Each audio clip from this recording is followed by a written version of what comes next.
I will never touch bills as long as I have a husband. All right.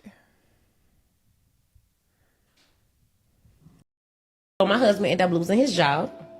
He came home and he told me. I'm like, okay, cool. All right. So a month went by and he looked for me to pay the bills. Who paying what bills? So I was going to consider it if he gave me the money back for paying the bills. And he told me no. He felt like he shouldn't have to do that. What do you mean? When I told you, as a man, I expect you to provide. Under no circumstances will I ever touch bills as long as I got a husband. None. If you can hear. He probably happy you gone. I'm sure he missed me. Exactly. A headache? That would be a headache for me. Whoa. Whoa, this will be intense. Go ahead. I went, oh boy. Boy, I know he like, whew, thank you, Jesus, for delivering me from that one. Only because, like, I get it. You should marry a man who is willing to provide, who has the ability to provide, and who wants to provide. However, when life lifes, or your husband is down, he also wants to know that you are a equal partner or that you're in it for the long haul. That's not why you want a husband. You want a husband for more than that, I would think, than just to pay bills. And now he's no longer worthy as a husband. Get out of here with that. Get out of here with that. No, you can't. That ain't even a 20% side with. I didn't say I was Anytime she siding. breathes, my wife is beautiful. She can always see the other side. Ain't no other side with this one. Hey, whoever was her husband, I know you happy right now, bro. I mean, isn't. Go ahead. I honestly think that she's very, very, very wrong Thank you. in her stance. I'm not coming to her aid in this one because I don't understand how a wife, now as a woman, if this is a transaction and my presence here is only here because you provide A, B, and C for me, and when you're no longer able to provide A, B, and C, then I'm leaving, then I understand it.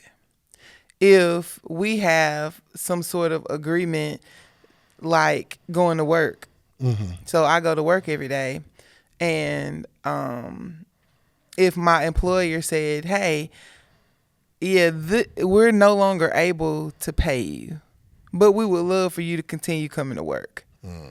Then because the relationship I have with my employer is transactional, I come to work, I do a good job, you pay me.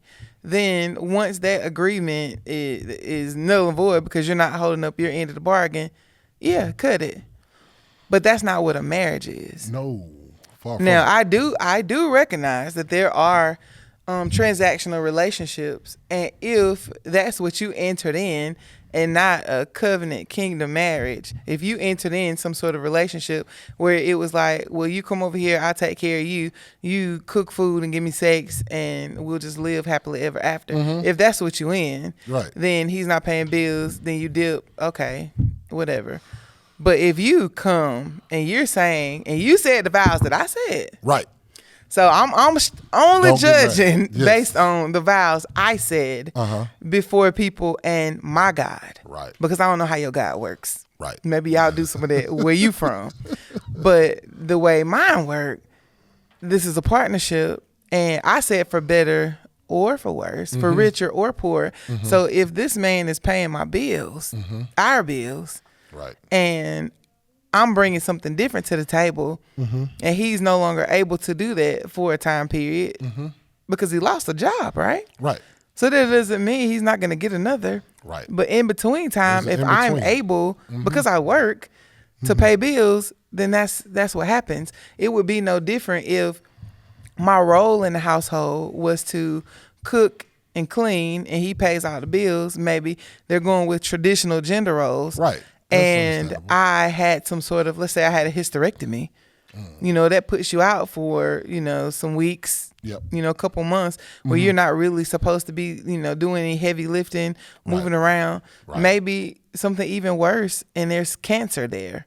Right. That might take you out for a little longer, because I know when my mama went through cancer and chemo, it zapped her energy to the point where she couldn't lift her head up off the pillow. Like I put the straw up to her lips. How, in that situation, would my father expect her to continue the duties that she had been doing as a wife for 40 plus years at that time? Right. She can't cook. She's not able. So we're going to fill in some other kind of way. He can't cook, so we get people to come on. He had to learn how to scramble some eggs and do something because she can't do it. And he is not going to, make her feel bad about it, because in this season, the roles in the household have to change. Right. And seasons do change, and you have to continuously reevaluate, hey, where are we now? Right. What is the best use of our skill sets and our gifts in this season? Sometimes seasons change weekly. Yes. Like what I needed from you last week, I need something different this week. Right. I know I did all the cooking and cleaning last week, but this week I got the food. Yes. I need you to go to work and come home and cook and clean. I need you to do all of it this week. Yep. Next week, I got you on something else. Right. Okay, you got laid off.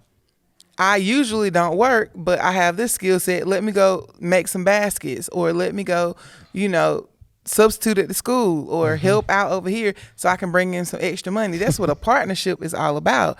I don't understand people that get married and feel like whatever season they're in when they say I do is going to last the whole marriage. I agree. So you go to these premarital counseling sessions, which I know you should, and you learn how to divvy up the roles, gender roles, maybe not even gender based, but this is what I'm going to do in a marriage and this is what I'm going to do. Perfect. I think you should do that. I agree. But please don't be married to those roles.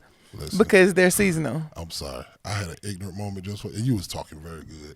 Like that was a very good point, and take it well. But I thought you was going to go a little ignorant when you said, let me, the skill you display. I was going to say, maybe I got to dance at the club, and I was going to be like, absolutely not. See, he always downplaying what I bring, because I bring up, is it time for me to get on OnlyFans? No, absolutely not. He tells me no. A friend of ours has told us what they make on OnlyFans, and it made us pause, like, ooh, and then she'll say something like, well, maybe I just do the foot thing. I'm like, nope. Because I heard people making money showing feet, and I got cute feet. He was like, absolutely not. You're not going to be perved out on OnlyFans. Shout out to those that make your money. However, but he said it's a no-go. I'm just saying, I thought he might want me to help out in a different way. Anyway. I will get a job the next day. I'll haul some trash. Something. Something. You ain't doing that. So I just feel like in this particular situation that she is selfish, dead wrong, self-absorbed, and wrong. Yes, just wrong. Right. If she's a wife. Right. I get if you're accustomed to a certain lifestyle, and even if he maybe even promised it, like in the beginning, because he was in a position to promise that. I think that's why the vows are the way they are. Richer or poor, sickness and in health, better or worse. It's because, like you just said, marriage goes through seasons. And there's going to be percentages in everything you do, where you're taking care of 50% of that, 50% of this, 80% of that, 20% of this, and it's going to be fluid. It may stay the same for a long time, and you never know what may hit. And if you are married, if you're truly a husband and wife, you do what it takes to make sure your union stays together, that it still works, that roles are taken care of, that bills are taken care of, that children and people that depend on you, dependents, are taken care of. You do what it takes because that's what you signed up for. You have a list of things that make your family run. You know, you have household things. If you have kids, you have to see about kids. You have bills that have to be paid, things that have to be clean, groceries that have to be purchased, food that has to be cooked, those types of things. You got a list of them. So you split those things up the best that you can, but at the end of the day, it's got to get done. Right. Like, if you're on a basketball team and you let another team score 87 points, then you got to score 88 or more to win. It doesn't matter who scores what, scores the points. but between all of us, including people on the bench, we got to find a way to score 88. And that's the bottom line. Like, there are two of us. However many check boxes we need to check for our family to be good, we got to check them. Right. And you can't get caught up in who's checking what and here and there.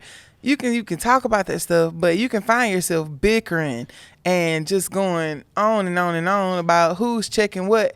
And you know, at the end of the day, the boxes don't get checked. They got to be checked. The boxes don't get checked. Right. The kids aren't being taken care of the way they should. They're not supported the way they should. The prayers are not being sent up. The affection is not had. Is the so many boxes unchecked, all because you can't get on the same page about who's supposed to check them. So at the end of the day, check the boxes. Come together and check the boxes. In this scenario, she should have checked that box if she had the means. Yeah. And what does that even mean? Pay me back in a marriage? Right. Like, what do you mean pay me back? This is our money. Like, everything is ours. Is together. So it's like, pay you back. Pay you back for what? This is what we need to operate. Pay you back for the heat that you used. I don't know. You know, the lights that you get dressed under. Like, I agree with my boy. You sound like a headache. Yes. And I feel bad that he had to experience that through you. Yes. And I hope you reconsider. Yes. It doesn't mean you're terrible forever, but what you said was you're wrong. not ready for a marriage. Yeah. Just you want saying. transactions. All right. Thank you. Welcome to Relationship Talk with the Geths. Join Ed and Maya, a dynamic husband and wife duo, as they share real and honest advice on love, dating, and marriage. As transformational relationship coaches, they specialize in helping both singles and couples enhance communication, build intimacy, and experience greater pleasure in their relationships. They also offer online courses tailored for singles and married couples and are fully licensed to officiate weddings.